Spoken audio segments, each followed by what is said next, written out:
experto en temas económicos. Doctor José Manuel, gracias por darnos unos minutos. ¿Qué tal? Muy buenos días.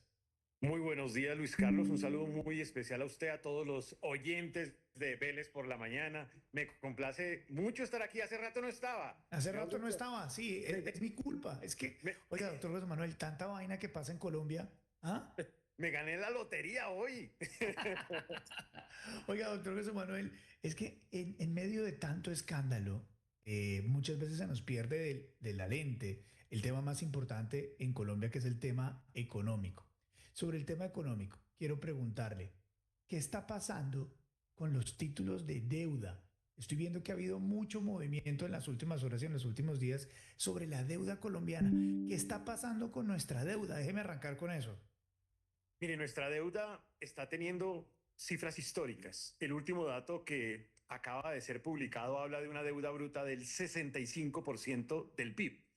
Ese es un dato igual al que tuvimos en el año de la pandemia y viene subiendo. Esto, entre otras, viene subiendo porque el déficit de cada año viene subiendo. Es decir, el país se está volviendo más costoso, menos ingresos, más gasto, más derroche. Eso eleva el nivel de deuda pública.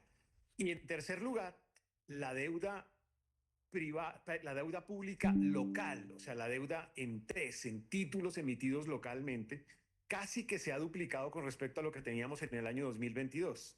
El gobierno se escuda en el hecho de que la deuda externa no ha aumentado mucho, y es verdad, pero la deuda local, la deuda interna pública, que es igual deuda pública, viene aumentando casi que al doble.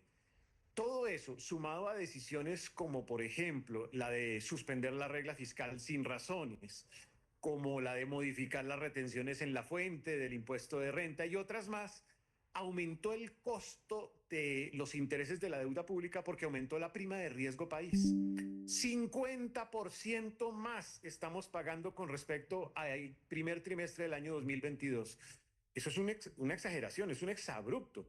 Eso lo que significa es que cada vez hay menos espacio en el presupuesto nacional para los temas sustantivos, para lo social. Por eso la gente se pregunta, ¿y dónde está la plata? Pues la plata está pagando intereses de deuda pública realmente. Doctor José Manuel, es que usted nos acaba de dar cifras tremendas. 65% del PIB, duplicada el nivel de deuda. ¿Qué fue lo que pasó? Porque esto no es titular, porque no lo veo en ningún lado. Porque desafortunadamente estamos en medio de una bipolaridad económica, en donde las cifras de la coyuntura todas parecieran bonitas, pero cuando uno le hace doble clic a las cifras no son tan bonitas. El Producto Interno Bruto sí crece al 3,6%, pero 50% de eso es por gasto público, por déficit fiscal, por derroche. Eso no es sostenible a largo plazo. Mientras tanto, la inversión privada, la del sector empresarial en relación al PIB, es el peor dato en 2 décadas. Segundo, la tasa de desempleo sí se muestra bonita, 8,2, 8,3%, pero en toda América Latina está mejorando el empleo. En donde menos mejora es Colombia. Y 70% de las razones por las cuales mejora el empleo son por empleo por cuenta propia, o sea, precarización del empleo, rebusque, o dos, por burocracia estatal, o sea, déficit fiscal. Y la tasa de pobreza es bonita, sí, claro, es bonita, pero es bonita porque mejora el empleo y mejora el crecimiento por las razones que acabo de decir. Pero la pobreza multidimensional, que es la que responde a la política pública, esa no mejora. Entonces nadie le hace doble clic a las cifras. Y mientras tanto, estamos incubando los problemas más graves que va a enfrentar un siguiente gobierno, que es el déficit fiscal y la deuda pública más alta en la historia del país, con medidas desesperadas. Y ojo a lo que está sucediendo en la URF, porque ahí quieren hacer moñona. ¿Me puede explicar eso, por favor? Es que yo no sé si usted sabe, porque es que son esos temas técnicos que la gente no se entera. Está en ciernes una discusión al interior de la unidad de regulación financiera sobre un decreto o un borrador de decreto que le permitiría al gobierno forzar a los fondos de pensiones privados a traer parte de sus inversiones que están en el exterior diversificando riesgo. Eso, en mi opinión, y así lo voy a titular en una columna que voy a armar, ¿Qué locura es lo llamo esta? la moñona. ¿Por qué es moñona? Es moñona porque significa traerse recursos del exterior forzosamente, eso afectaría a los fondos privados de pensiones, que financiarían seguramente la deuda pública en títulos TES. Dos, Esto traería una cantidad de dólares a Colombia, generaría revaluación de la moneda y eventualmente bajaría la deuda pública en el exterior, en dólares. Y tres, porque si usted genera esta desconfianza en los fondos privados, muy seguramente motiva a muchas personas a trasladarse al régimen de prima media, o sea, Colpensiones, evitándole costos fiscales a la nación anuales que generarían espacio en el presupuesto nacional. O sea, es una reforma tributaria encubierta. Entre otras, además, porque parece que el ministro de Hacienda, y eso hay que revisarlo, está hablando de que ese decreto es para que esa decisión se tome en 6 meses.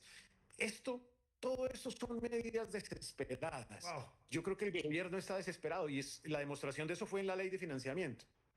Doctor José Manuel, sobre esto último que nos está contando, me parece que no lo pueden obligar a nadie, lo pueden obligar a invertir su dinero donde se le dé la gana y donde dé más retorno.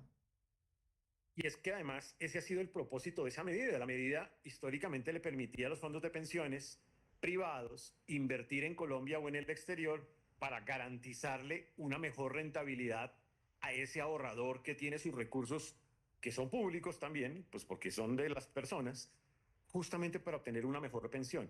Si usted le obliga a los fondos privados de pensiones a traer esos capitales en una proporción importante, pero estamos hablando de más de 120 billones de pesos, ojo a eso, más de 33.000 millones de dólares, ojo a eso.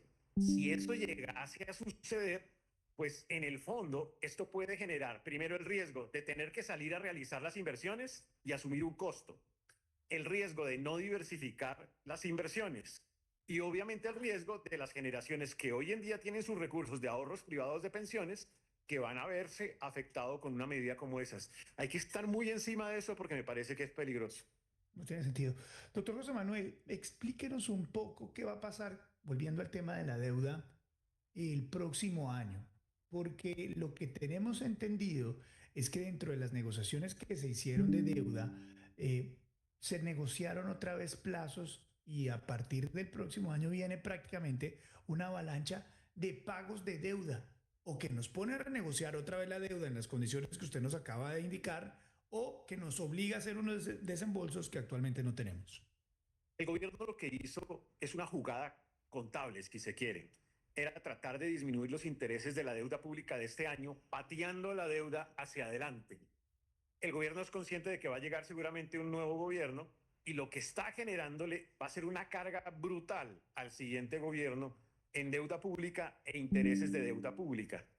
Eso es patear el problema y patear el problema al siguiente gobierno. ¿Qué va a heredar el siguiente gobierno el 8 de agosto del 2026?